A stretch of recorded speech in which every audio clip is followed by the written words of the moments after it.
Imagine an uncontrollable urge. Your body betrays you, forcing you to move. Not for joy, but an agonizing, nonstop dance. For days, even weeks. This was the terrifying reality for hundreds. In Strasbourg, the summer of 1518, it began with a single woman, Frau Troffea.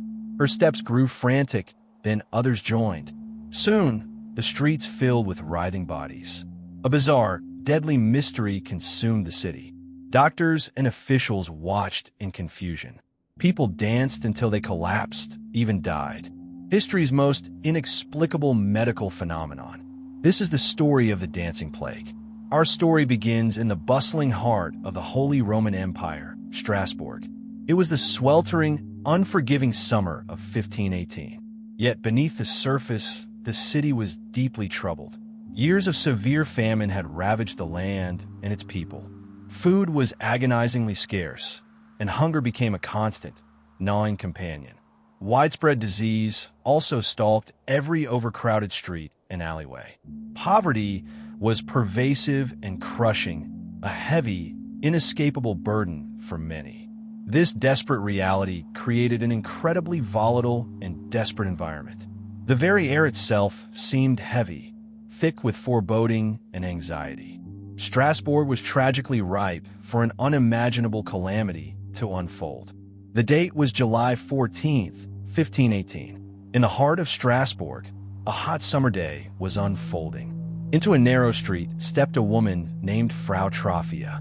Her posture was ordinary, then came the unexpected. She began to move, alone, without any discernible rhythm or music. These were not joyful steps.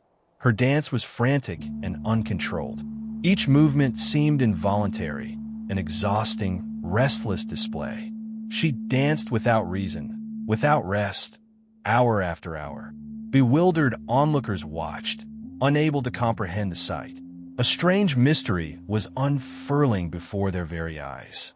This marked the mysterious genesis of the dancing plague. Soon, Frau Troffea was not alone. Within days, a handful of others joined her. Inexplicably, their bodies too were seized. The relentless rhythm claimed more victims. No one understood why it was spreading, or how to stop this terrifying new malady. By the beginning of August, numbers swelled. Approximately 30 people were now affected, all trapped in the same unstoppable, terrifying rhythm. Their movements grew more erratic and desperate. Many collapsed from sheer exhaustion. This horrifying spectacle drew fearful crowds, staring in a mixture of horror and morbid fascination. As weeks passed, the strange affliction in Strasbourg escalated. What began with one woman quickly engulfed hundreds more. An estimated 400 individuals were now caught in its relentless, involuntary grip. The bustling streets of Strasbourg transformed into a horrific public stage. Dancers, driven by an unseen force, began to collapse from sheer exhaustion. Their bodies, pushed beyond human endurance, simply gave way. Many suffered fatal heart attacks, strokes, and severe dehydration. Unable to rest, eat, or even drink, life simply drained away. The tragic toll mounted with terrifying speed each day. Reports claimed up to 15 precious lives extinguished daily. Strasbourg found itself trapped in a macabre and inescapable dance of death. The bewildered Strasbourg City Council, grappling with this strange epidemic, sought answers. They quickly consulted local physicians, hoping for a medical explanation. The physicians' confident diagnosis? An affliction of hot blood, believing it a natural disease, a fever needing to be expelled. They astonishingly concluded the cure was simply more dancing.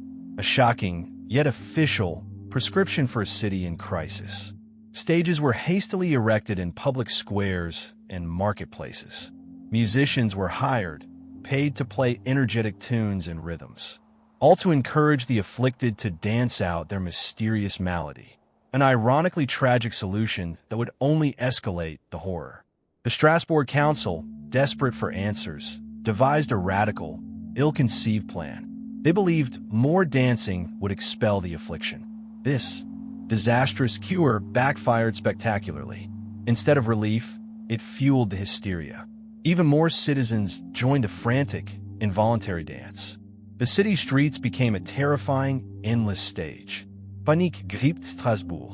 Doctors had no medical explanation. The public sought answers elsewhere. Many believed it was divine punishment, God's wrath, visited upon their sinful city. Others feared the curse of Saint Vitus, the patron saint associated with dancing madness. As the crisis deepened, early scientific theories began to emerge. One prominent explanation pointed to ergotism, a severe poisoning. This was caused by consuming rye bread contaminated with a particular fungus, specifically Claviceps purpurea, known as the ergot fungus. This eerie, dark growth would cling menacingly to rye stalks. Ergotism is notorious for triggering horrific convulsive symptoms. Victims experienced painful muscle spasms and terrifying hallucinations, along with intense, involuntary bodily movements. Such symptoms made the ergotism hypothesis quite plausible. It offered a seemingly direct link to the dancer's affliction. Yet, despite its apparent logic, the theory was ultimately incomplete. But modern science offers a different, compelling explanation for the plague. Many historians and medical experts now point to mass psychogenic illness. Often called mass hysteria, it emerges from extreme psychological stress. This stress, combined with powerful social contagion, spreads rapidly. It manifests as widespread physical symptoms, yet without an identifiable organic cause. For the dancers of Strasbourg, their belief system was absolutely critical.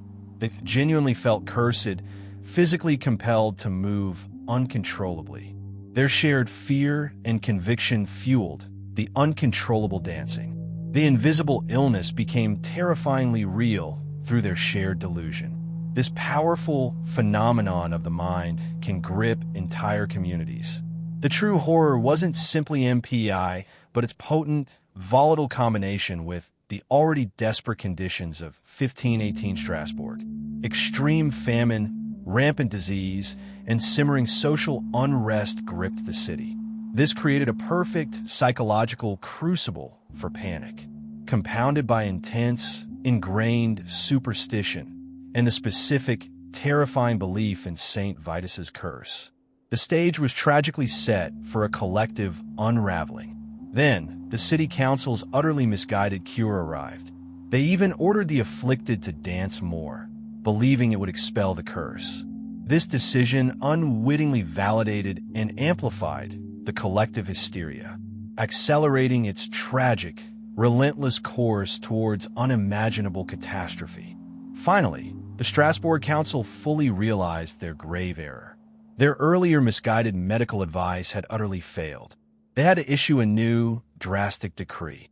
Public dancing and music were immediately banned across the city.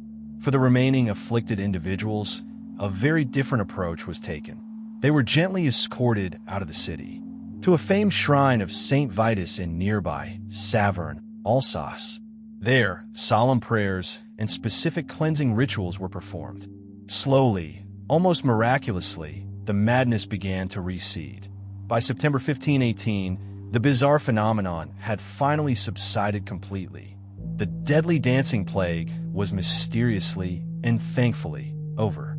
The dancing plague of 1518 remains a profound historical enigma, a truly chilling testament to the human mind's profound vulnerabilities. We saw how extreme physical stress, like famine, played a role, and immense psychological pressure in a desperate era, all intertwined with the societal beliefs and context of the time. Together, these factors manifested in devastating collective madness. This compels us to reflect on the immense power of the human mind, sometimes terrifying in its profound susceptibility to suggestion. This historical mystery leaves us with one vital, unsettling question. Could such a collective madness ever happen again today?